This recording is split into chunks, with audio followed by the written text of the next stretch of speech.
How's it going, everyone? Welcome back to the channel and welcome to episode 2 of My Tech Favorites. If you haven't seen the first episode, make sure to check it out. This is a series that I want to mess around with on this channel because I like buying tech, I like talking about tech, and you guys tend to ask me a lot of questions about the kind of things that I have in my apartment and in my study setup, so I think it'd be a lot of fun to talk about it in a dedicated series like this.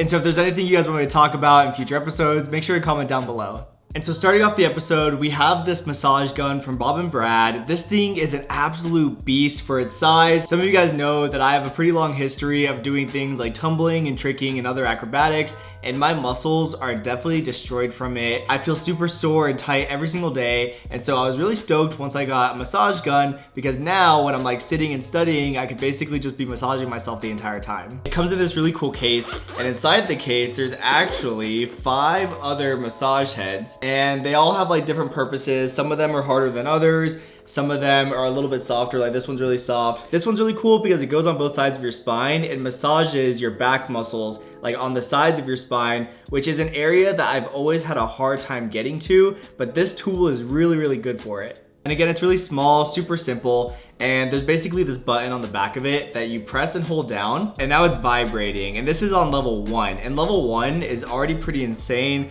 Like, I don't know if you guys can hear it in my voice or see me moving, but this is just level 1. And so here's level 2, level 3, level 4, and level 5.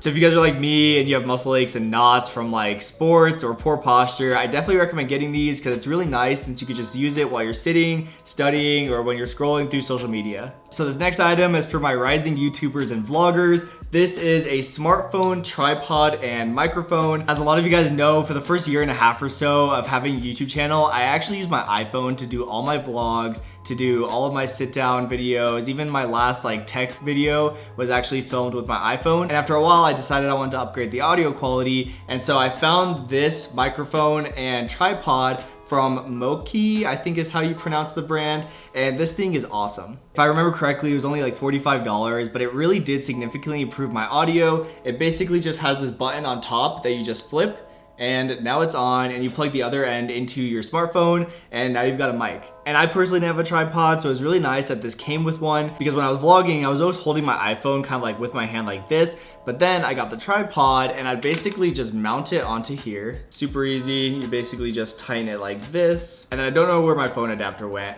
so I can't really plug this in, but basically, once you have it all kind of put together, you can actually vlog and stuff like this. It's a lot more comfortable on the wrist rather than holding your iPhone, which is what I was doing for like over a year.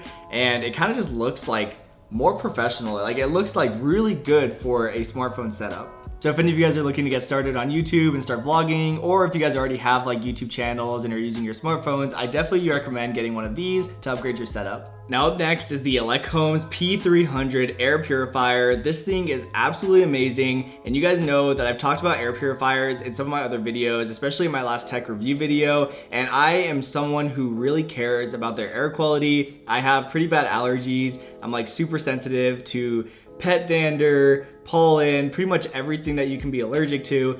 And I live in Las Vegas where we have tons of wind, tons of dirt, dust, pollen, and so air quality in my living space is something that I care a lot about. Well, my friends over at Elecom's actually sent this over to me, and they were kind enough to sponsor this video. So a few weeks ago, I did replace my other air purifier with this one, and I absolutely love it. And before I talk a little bit more about it, I'm actually gonna take you guys back to when I first unboxed it. Oh my goodness.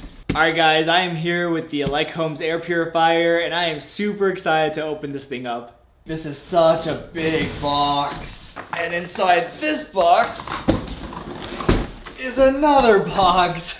Yo, this thing looks super futuristic. I am so excited to start using this.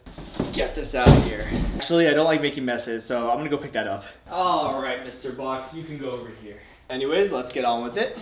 We have the Elecom's A Lighter Way of Living. All right, so here's some information about the air purifier, which I'll just talk more about in the review video once I've had a chance to use this for a little bit. All right, you know what?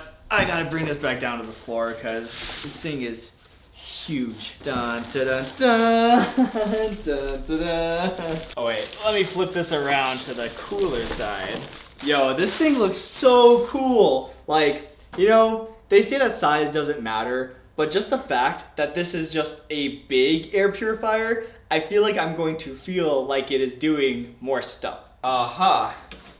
So here is the filter. Yo, this filter is way bigger and way thicker than any of the other ones I've used before. Look how insane this filter is. You know, actually, I think I need to look at the instructions really quick. It says remove the plastic bag from the new filter and mount the new filter in the air purifier. Okay, so I do keep these strips on, which basically you just take the filter, you just insert it right in. All right, so basically it says I can just plug it in and it'll begin auto mode and the auto indicator will glow a steady white. Oh, this is really cool. It actually detects the air quality in the room, and then depending on the air quality, it'll either run at low speed, mid speed, or high speed, which is actually really, really nice. But you could also just control the speed as well on your own. And these filters last for about 2,500 hours, which is a bit over 3 months, which is actually really good. All right, so I'm gonna plug this in and replace the filter that I have set up over there.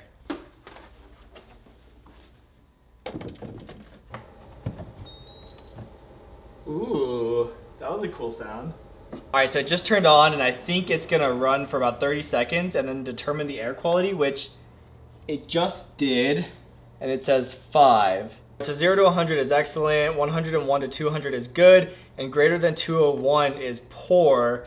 And so mine says 5, it just actually turned to 3, 6, and it's green, which is good. I might move it out of this corner though and try to find like a more open space, because I don't know if the corner is the best place to have this. But overall, I'm really excited about it. So yeah, I might move it, but otherwise I'm just gonna let it do its thing and then I'll talk about it in an upcoming video. All right, so now that I've been using this air purifier for a few weeks, let me tell you guys a little bit more about it. The P300 Air Purifier combines ultrafine, pre-filter, antibacterial filter, and true HEPA filter, and an activated carbon filter, which can cover 99.97% of all allergens as small as 0.3 microns. In fact, the pre-filter is washable and reusable. All you need is a vacuum or a brush. This really is an ideal air purifier for pet hair, pollen, dust, dirt, or any sort of springtime allergies. And this air purifier is designed to accommodate rooms up to 400 square feet, and I'm still kind of messing around with where I want to place it because I know I don't have like the most optimal positioning for it yet, and so I'm going to be messing around over the next few weeks trying to decide where I want to keep it. It also has this smart air quality sensor that lights up as green, yellow, or red depending on the air quality in your room. Another thing that I really like about it is that it's super quiet. I think on sleep mode it runs at 22 decibels, which is super quiet, and I'm someone who keeps this in the place that I study, and so I don't want a lot of background sound, so this thing is perfect. Overall, I really do love this air purifier. From the way that it looks to the way that it keeps my air clean, I think this thing is amazing, and I really do highly recommend it. I'll have the links to the Elechomes P300 Air Purifier in the description below, and I want to give a huge shout out again to Elechomes for sending this over to me and for sponsoring this video.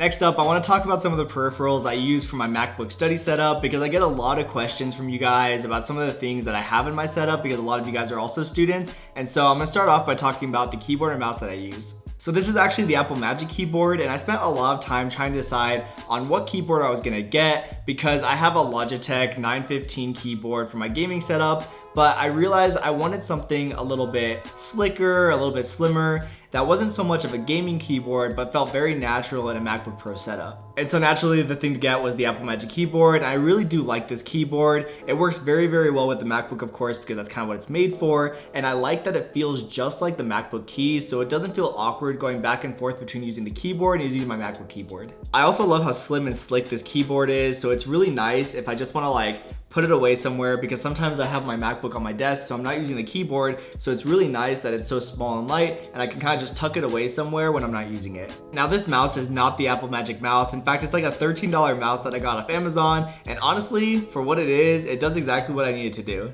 There's no fancy buttons on it, it's got a scroll wheel, and it's got the right click and left click, of course, but since I'm just studying at this setup, it's really good for that. I am doing a lot more video editing these days than I used to do on my MacBook setup, and so I am probably going to upgrade this mouse to something maybe like an MX Master that's a little bit better for video editing. But as a student and someone who just wanted some slick peripherals that didn't take up too much space and weren't too clunky, this thing is pretty perfect. Also, I should mention that on both the Magic Keyboard and this mouse, the battery life is insane. Like, I rarely ever have to charge it, and when they do finally run out of battery, it actually takes me by surprise, because that's how not often I have to charge these, because once they die, I'm like, oh yeah, I forgot that they don't just like last forever. Like, every few months I have to charge these, and so it's really nice that I don't have to charge them like every week, or honestly even every month. The next peripheral that I use is this Hyperdrive Multiport Hub. This thing is really nice. I got it because I was starting to do more editing on my MacBook Pro, so I needed a micro SD card and an SD card reader,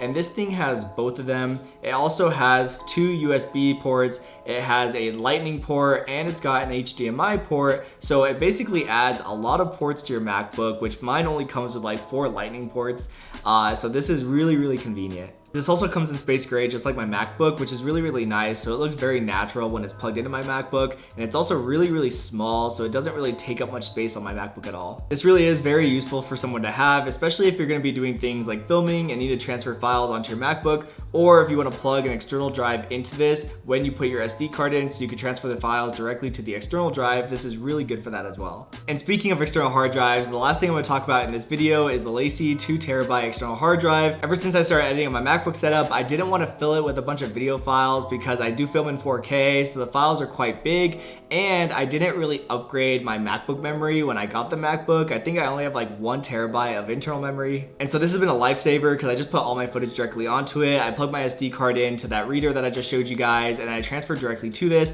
and then I can edit all my videos directly from this external drive. And another reason it's really helpful is because I do edit my videos here on my MacBook, but I upload them from my PC over there because that's connected to the Ethernet, so the upload speed is a lot faster. So it's really fast to just like drag and drop into this and then transfer it over to my PC over there. Alright guys, that's it for this video. Like I said earlier, this is episode 2 of my tech favorites, which is a series that I really do want to continue on this channel because I like buying tech and I like talking about it, and so this is a good way to do it. Let me know if you guys like this or if there's anything you guys want me to talk about in future episodes. Again, all the links to the products that I talked about in this video will be in the description box below, so make sure to go check them out. Anyways, thank you guys so much for watching. Make sure to like, comment, subscribe, and I will see you guys in the next one.